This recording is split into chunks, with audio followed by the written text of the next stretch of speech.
आज की कहानी का शीर्षक है never let people decide your limit, माने आप अपनी लिमिट किसी दूसरे के हाथ में मत दीजिए। तो ये कहानी है दो छोटे बच्चों की जो कि एक गांव में रहते थे। एक का नाम था राम, एक का नाम था श्याम। राम 10 साल का था और श्याम तकरीबन 7 साढ़े 7 साल का था, 2 ढाई 3 साल उससे छोटा था। एक बार दोनों बच्चे हर दिन की तरीके से दूर खेतों में जाके खेलने जा रहे थे और अचानक खेलते खेलते राम का पैर फिसल गया और वो एक छोटे से कुएं में जाकर गिर गया। जब श्याम ने पलट के देखा, कुएं के नीचे देखा, तो उसे जब श्याम ने पलट के देखा और उसे राम नहीं दिखाई दिया तो उसने कुएं में झांका तो उसने देखा तकरीबन 10-15 फीट गहरा कुआं है और उसमें राम पड़ा हुआ है और कुएं के अंदर थोड़ा थोड़ा पानी था। श्याम बहुत जोर से चिल्लाया, बहुत जोर से रोया, पर आसपास कोई ना था और अचानक उसके लास्ट में समझ में आ गई कि अब तो रोने की बजाय कुछ करने का टाइम आ गया। उसको कुछ समझ में नहीं आया। उसने आप देखा ना ताऊ बराबर में एक बाल्टी और एक रस्सी पड़ी थी। उसने रस्सी को नीचे, बाल्टी को रस्सी के सहारे नीचे डाला और पूरी ताकत से उसमें राम को बिठा के खींचने में जुट गया। पीछे से रस्सी उसने एक पेड़ के तने के साथ बांधी थी ताकि कहीं ऐसा ना हो कि झटके से रस्सी फिसल जाए।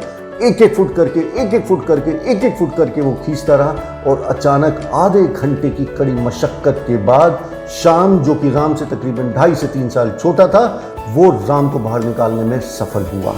तब भी आजू बाजू उन्होंने देखा, डर के कोई नहीं है। उन्हें लगा कि अगर किसी ने देख लिया तो शायद डांटेंगे। डरते डरते दोनों बच्चे गांव की तरफ, उन्हें ये डर लग रहा था कि घर में जब पहुंचेंगे तो डांट पड़ेगी। जब वो घर पे पहुंचे तो ऐसा कुछ भी नहीं हुआ और जब उनके फादर ने उनसे पूछा कि भाई इतनी देर किस लिए हो गई, तो उन्होंने बताया डरते डरते कि आज जो है राम कुएं में गिर गया था और मैंने उसको बाल्टी में डाल के इस तरीके से खींचा। तो आसपास 5-7 लोग और बैठे हुए थे, पर जब उसने ये कहा तो सब लोग हंसने लगे कि चलो झूठ क्यों बोलते हो, अगर कोई और बात है तो और बात बताओ बेटा, कहीं और चले गए थे या ऐसा कुछ था।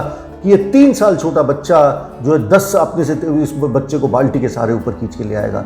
इतने में एक बुजुर्ग आदमी वहाँ से गुजर रहे थे। उसने देखा कि किस चीज़ पे बहस चल रही है तो उन्होंने कहा, वो रुके और उन्होंने पूरी बात सुनी और उसके बाद उन्होंने कहा कि पॉसिबल है। उन्होंने कहा ये पॉसिबल है, ये हो सकता है। तो बराबर वाले गांव वाले ने पूछा कि आखिर आपको क्यों लगता है कि ऐसा हो सकता है। तो उस बुजुर्ग आदमी ने कहा सिर्फ एक ही कारण है कि ये हो सकता है और ये सिर्फ और सिर्फ इसलिए हो सकता है क्योंकि वहाँ पर श्याम को कोई ये बताने वाला नहीं है कि तुम ये नहीं कर सकते, ये तुमसे ना हो पाएगा, या ये तुम्हारे पकड़ की बाहर की बात है, या ये तुम्हारे पहुंच की पकड़ की, ये या तुम्हारे पहुंच की बात है। तो इस कहानी से अगर हम देखें तो बहुत सारे लेसन हम सीखते हैं। इस कहानी से अगर हम देखें तो स्टूडेंट्स बहुत सारे लेसन सीख सकते हैं। जब हम किसी भी कॉम्पिटिटिव एग्जामिनेशन की तैयारी करते हैं, सभी सब्जेक्ट हमारे दिमाग में बराबर होते हैं। फिजिक्स, केमिस्ट्री, मैथ्स, बायोलॉजी में एक साथ सीखना शुरू करते हैं, पर अचानक कुछ सब्जेक्ट मुश्किल हो जाते हैं और कुछ सब्जेक्ट आसान हो जाते हैं। ऐसा नहीं था कि बायोलॉजी फिजिक्स, ऐसा नहीं है कि केमिस्ट्री आसान इसलिए कि हम पहले से केमिस्ट्री सीख के आए हैं, पर अचानक केमिस्ट्री आसान हो जाता है और फिजिक्स मुश्किल बन जाता है। ऐसा इसलिए कि कहीं ना कहीं हमें लोग, हमारे सीनियर, हमारे फ्रेंड्स, हमारे टीचर्स ये दिमाग में हमारे फीड कर देते हैं और हमारे माइंडसेट को इस तरीके से ट्यून अप कर देते हैं कि फिजिक्स मुश्किल है, फिजिक्स मुश्किल है, फिजिक्स मुश्किल है।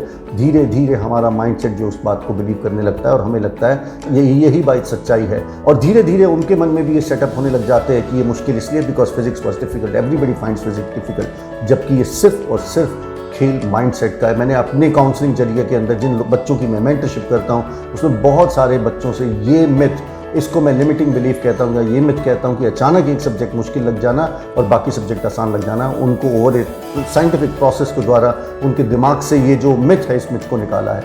और ध्यान रखिए जो वर्ड इम्पॉसिबल जो है वो भी यही कहता है, आई एम पॉसिबल। और आखिर में सिर्फ एक ही बात आपका कहना चाहता हूँ, you never know how strong you are until being strong is the only option you have।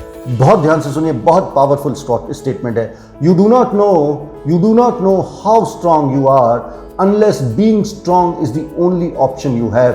माने जब आपके सामने ऐसा चैलेंज आता है, ऐसी परेशानी आती है कि डू और डाई वाली बात हो गई, तब आपके अंदर से उतनी ताकत, उतनी एनर्जी, उतनी ऊर्जा निकलती है जो कि आपकी बेस्ट होती है। और नॉर्मल सिचुएशंस में वो एनर्जी, वो ऊर्जा, वो मोटिवेशन और वो एक्साइटमेंट हमारे अंदर कहीं ना कहीं दबा रह जाता है। तो अपने दिमाग के अंदर से लिमिटिंग बिलीफ हटाइए और ख़ास तौर से जब आप किसी भी कॉम्पिटिटिव एग्जामिनेशन की तैयारी कर रहे हैं तो उन लोगों से भी दूर रहिए जो आपके अंदर ये नेगेटिव बिलीफ, नेगेटिव माइंडसेट, ये ना हो पाएगा, ये मुश्किल है, ये कठिन है, ये कोई नहीं कर पाया आपकी फैमिली में, इस गांव से कोई आईएएस नहीं निकल पाया, कोई बैंक का ऑफिसर नहीं बन पाया, इन सब बातों को आप बिल्कुल मत सुनिए। अपने ऊपर बिलीव कीजिए और पूरी ताकत, पूरी शिद्दत, पूरे जोश, जुनून और जज्बे के साथ अपने गोल्स को अचीव करने के लिए ताकत लगा दीजिए। आज के लिए बस इतना ही, मिलते हैं फिर अगली कहानी में। And last but not the least, I would like to tell you about my books topper study hack which is useful for students who are preparing for board, JEE and NEET, and Success Blueprint for competitive examination, which is useful for students preparing for banking, SSC, railway and defense. Both these books are based upon the success story of hundreds of toppers whom I have interviewed and interacted in the last 15 years. इन दोनों ही किताबों के अंदर हजारों ऐसी कहानियां, हजारों ऐसे किस्से छुपे हुए हैं जो कि आपको ऐसी टिप्स एंड टेक्निक्स दे सकते हैं जिससे आपकी प्रिपरेशन एक नए मुकाम या नए लेवल पर पहुंच सकती है।